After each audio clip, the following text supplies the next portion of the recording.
দাদা দীঘায় তো রুমই পাচ্ছি না, যেখানে যাচ্ছে 4,000 5,000 করে এরকম হচ্ছে। তোমাদের কি প্যাকেজ বলে কি সেই 4,000 5,000 কি রেট নিচ্ছেন? কোথায় নিচ্ছে আমি জানি না, অবশ্যই নিচ্ছে। সিজন টাইম 4-5 হাজার টাকা করে এসি রুমের ভাড়া নিচ্ছে দীঘার বুকে দাঁড়িয়ে, কিন্তু আমাদের অফার আছে 900 টাকা করে পার হেড খাওয়া দাওয়া থাকা নিয়ে, আর 700 টাকা করে পার হেড খাওয়া দাওয়া থাকা নিয়ে নন এসিতে। আর এটা জুলাই মাস অবধি আমাদের চলবে। এই জুলাই মাস অবধি যে কোনো সিজনে আসুক না কেন আমরা এই একই রেট রেখেছি, রেট কোনো বাড়াইনি। আমি শুনলাম নাকি আপনারা প্যাকেজ বলে রুম রেন্টে দিচ্ছেন না কাস্টমারকে। না না, আমরা ওইসব কাজ করি না। আমরা যেটা কথা দিই তো সেই কথা রাখি। আমরা কিছু করছি না। এই যে উনি বিল বানাচ্ছে, একবার দেখি ওই বিলটা দেখি। বিলটা 900 টাকা করে পার হেড আছে, খাওয়া দাওয়া থাকা নিয়ে টোটাল কমপ্লিট প্যাকেজ এসি রুমে। দেখি দাও, 900 টাকা করে পার হেড।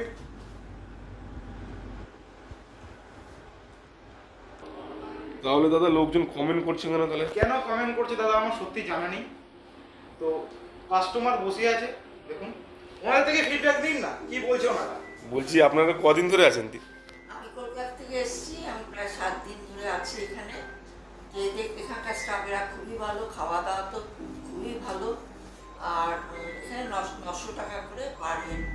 আমরা প্রায় 7 দিন ধরে আছি। 7 দিন ধরে আছেন খুবই হোটেলে? ভালো লাগছে আমার এখানে। এখানকার অ্যাটমসফিয়ারও খুব সুন্দর। বলছি দাদা প্যাকেজের সম্বন্ধে আর একটু যদি বলে দেন তাহলে খুব ভালো হয়। 700 টাকা পার হেড নন এসিতে 4 বেলা খাওয়া দাওয়া নিয়ে, 900 টাকা পার হেড এসিতে 4 বেলা খাওয়া দাওয়া নিয়ে, ডিলাক্স ক্যাটাগরি রুম 1000 টাকা পার হেড 4 বেলা খাওয়া দাওয়া নিয়ে।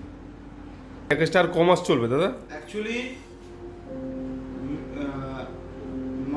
এপ্রিল মে জুন জুলাই আমাদের 4 মাস অফার ছিল।